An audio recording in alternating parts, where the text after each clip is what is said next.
ሕፃጽ መጠለያ ካምፕ ወጣቱ በጣም የደከመው አባትን ጠጋ ብሎ ምን እንደሆኑ ሊጠይቃቸው ፈለገ። እርሳቸው ግን መናገር የከለከላቸው ጥም ያደረቀው ጉሮሯቸው ነው። እንደራባቸው መናገር ፈልገዋል። እጃቸው ግን የሆዳቸውን መጣበቅ ማሳየት አልቻለም። ይህ ወጣት ይህ ነገር ገብቶታል። ከዚህ በላይ መሸከም አልቻለም።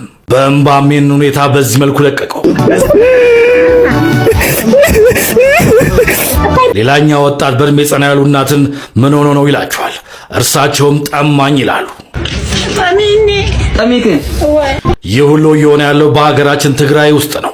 ሕፃጽ መጠለያ ካምፕ ውስጥ በጦርነቱ ምክንያት የተፈናቀሉ ሰዎች እጅግ እየሞቱ ነው። እጅግም በጣም በረሃብ ላይ ያሉት።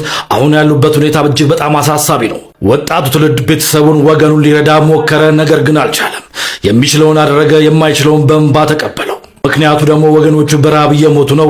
በረሃብም እጅግ በጣም እየተንገላቱ ነው። በቁጥር ከ14,000 በላይ ተፈናቃዮች እዚህ ካምፕ ውስጥ አሉ። ከ300 በላይ ወገኖቻችንም በረሃቡ እንደሞቱ እየተነገረ ይገኛል። ሕፃጽ ትኩረት ያሸዋል። በመጠለያ ካምፕ ውስጥ ያሉ ሰዎች እጅግ በጣም ችግር ላይ ናቸው። ትግራይ ክልል እየወጣ ያለው መረጃ ይህንን ያመለክታል። ከጦርነት ምንም የምናገኘውም የምናተርፈውም ነገር እንደሌለ አሁንም በድጋሚ እየተማርንበት ነው። አሁን ግን ኢትዮጵያን ወገኖቻችን በአንድነት ልንደርስላቸው፣ ልናግዛቸው፣ ከረሃብና ከውሃ ጦም ልንደርስላቸው፣ አለንላችሁ ልንላቸው ይገባል።